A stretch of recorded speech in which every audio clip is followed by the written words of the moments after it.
Hi everyone, my name is Alla and welcome back to my channel, all AzArt Studio. Today I'm excited to show you how I draw one of my illustrations inspired by the magical city of Venice in Italy. Venice is a place that holds a special spot in my heart. Living in Milan, I'm lucky to be just a short trip away, and often I find myself wandering through its narrow, enhancing streets wherever I need a fresh inspiration. There is something truly unique about Venice. The little gingerbread-like houses, their colorful facades, the intricate streets and canals that twist and turn like a maze, and the endless patterns you find everywhere on windows, doors, tiles, and even water reflections. It seems like the city was created by painters in the medieval and was saved like this for us. Every corner of the city is a story waiting to be drawn. In this video, I'm channeling that inspiration into my illustration, and I will show you step by step how I approach creating something that captures this magical, almost Christmas spirit of Venice.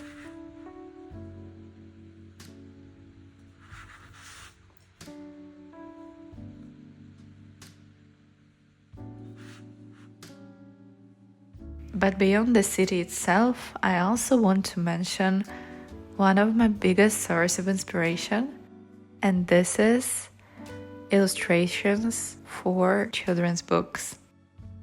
I'm fascinated by the way children draw and how illustrations for them feels so alive, full of emotions and completely unfiltered. It's like children have this ability to express joy, wonder and curiosity in the simplest lines, and it seems so easy, but for me it's a whole other level of drawing. Imitating the children's style is something I absolutely love to do. It's playful and free, but it takes time and practice to achieve that rough, effortless look. And it's not about making these things perfect, it's about letting go of perfection altogether. To me, drawing like a child or drawing like an illustrations for the children's book is an art form of its own. It's about simplifying the world while still capturing its magic. And this is exactly what I'm trying to do with this illustration that I will share with you today. So as I draw, I hope you'll enjoy the process of seeing how I bring those two passions together. My love for Venice and the charm of children's books illustrations. Whether it's the wobbly lines, the playful shapes, or the bold colors, I will show you how I approach creating something that feels simple yet alive and, in my point of view, full of character. I hope this inspires you to try exploring your own style, whether it's drawing from the world around you, like Venice, or experimenting with the children-like simplicity and invites imagination to take the lead. So let's dive into it, and I will leave you in the silence with the music to enjoy the video.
Thank you guys for watching this video. I hope you enjoyed. Please leave a comment below. Do you like or dislike in the video? It's really helpful tool for me for creating the future videos. Again, thank you all for watching this till the end and see you in the next videos. Ciao!